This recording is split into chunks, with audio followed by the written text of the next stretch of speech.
السلام عليكم ورحمة الله وبركاته. قناة المفيد من كتاب تقدم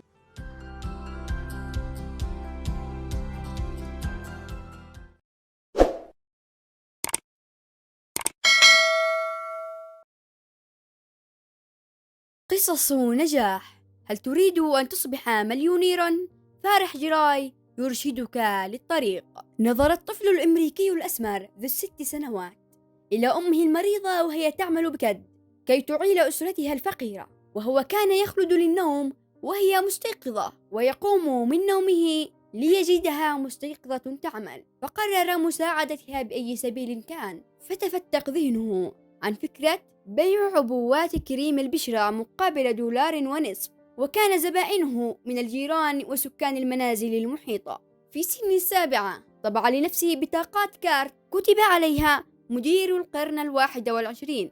في سن ال14 كان قد حقق مليونه الأول بعدما هاجمت نوبة قلبية ثانية والدته بسبب الضغوط العصبية. قرر فارح جراي إن عليه فعل أي شيء لمساعدة أمه التي تولت وحدها تربية وتنشئة 3 أولاد صغار، رغم أن المنطقة الفقيرة التي يقطنوها كانت تعج ببائعي المخدرات والهواء. إلا أن جراي أدرك أن هذه ليست الطريقة الصحيحة، ولم تزده كل الصعاب من حوله سوى إصرارا على النجاح. إن أمه بحاجة لذلك، وهو أراد تحسين مستوى العائلة كلها. استقر في ذهن جراي إن الشراء بالجملة والبيع بالقطاع هو السبيل للحصول على الربح المشروع.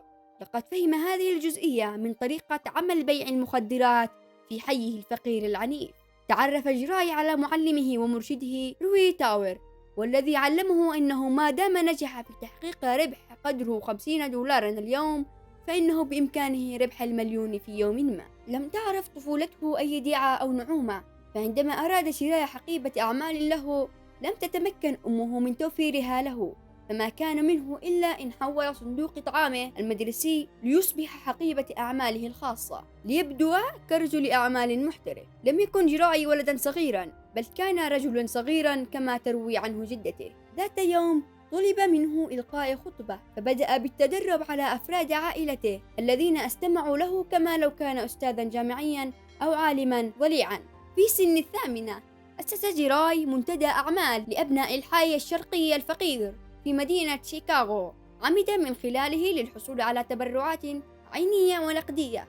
عينية في صورة حضور الناجحين لرواية قصص نجاحهم لأولاد الحي، ونقدية في صورة تبرعات استثمرها الفتى الأسمر بما ينفع أولاد الحي. حصل جراي على $15,000 تبرعات لهذا المنتدى عبر استخدامه لأسلوبه المبتكر أرشدني إلى 5 يمكن لهم أن يوافقوا. تعرض جراي لمرات رفض لا حصر لها، لكنه لم ييأس أو يخنع، بل تقبل الرفض بروح عالية، وهو كان يطلب من رافضيه أن يرشدوه إلى 5 أشخاص يمكن لهم أن يشتروا منه ما يبيعه. استثمر جراي نقود التبرعات التي جمعها في مشاريع بيع المشروبات الغازية والحلوى، لكنه لم يتمكن من الحصاد إذ أن حالة أمه الصحية ساءت، ولذا تعين على الأسرة الانتقال لبلدة أخرى، حيث حصل أخوه الأكبر على وظيفة أفضل، فانتهى به المطاف في مدينة لاس فيغاس.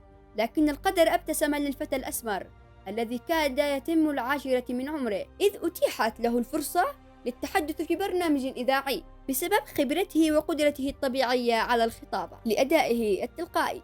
تم تعيين جراي كمذيع مساعد في ذات البرنامج الذي بلغ عدد المستمعين له قرابة 12 مليون مستمع. لم تمر سوى 2 إلا وكان جراي خطيبا مفوها يطلبه الناس والمجلات والصحف والتلفزيونات لإلقاء الخطب مقابل 5 إلى 10 آلاف دولار في الخطبة الواحدة. أراد جراي استثمار نقوده تلك في مشروع ناجح، وهو أراد ممارسة نشاط سبق له العمل فيه، وهو أنه اعتاد مساعدة جدته في طهي الطعام، لذا قرر وعمره 13 سنة تأسيس شركة بيع أطعمة في مدينة نيويورك، لكنه قرأ قبلها كتابا عن التسويق ونفذ ما جاء فيه فصلا بعد فصل. قام جراي بطهي الحساء، ثم قام بصبه في زجاجة، ثم أرسلها لمصنع تعليب، ثم انطلق يبحث عن خبراء في هذه الصناعة ليتعلم منهم. وسنه 14 سنة تحول الفتى الفقير إلى مليونير، بعدما حققت شركته مبيعات فاقت $1.5 مليون، إذ أنشأ شركة لبيع بطاقات الهاتف سابقة الدفع، وأخرج برنامج حواري إذاعي موجه للمراهقين، واشترى مجلة، وأنتج برنامجا فكاهيا كوميديا ناجحا. لم يقف جراي عند المكسب المادي، إذ أسس جمعية خيرية حملت اسمه موجها لتقديم خدمات مساعدات للشباب كي يبدأوا أعمالهم التجارية. رغم عيوب المجتمع الأمريكي التي لا يجب أن نركز عليها وحسب، لكن مواهب الفتى لم تدفن فيه، إذ تمت دعوته للانضمام إلى عضوية الغرفة التجارية، وانخرط في منحة دراسية مدتها 3 سنوات وعمره 15 سنة. لنجاحه الباهر تلقى دعوة لمقابلة الرئيس الأمريكي بوش وزيارة الكونغرس الأمريكي، وأصبح عضواً فخرياً في العديد من المجالس التجارية. وسنه 19 عاماً بدأ جراي في تأليف كتابه هل تريد أن تصبح مليونير؟ إليك 9 خطوات تساعدك على ذلك، أو ما أسماه هو ريال يونير. وهذه الخطوات ال9 هي: 1. لا تخشى الرفض، فالغزالة الجريحة تقفز مسافات أطول. 2. تفهم القوة خلف الاسم. 3. اجمع فريقا من المعلمين والمرشدين الناجحين حولك. 4. استغل كل وأي فرصة. 5. امضي مع التيار، لكن اعرف إلى أين تريد الذهاب. 6.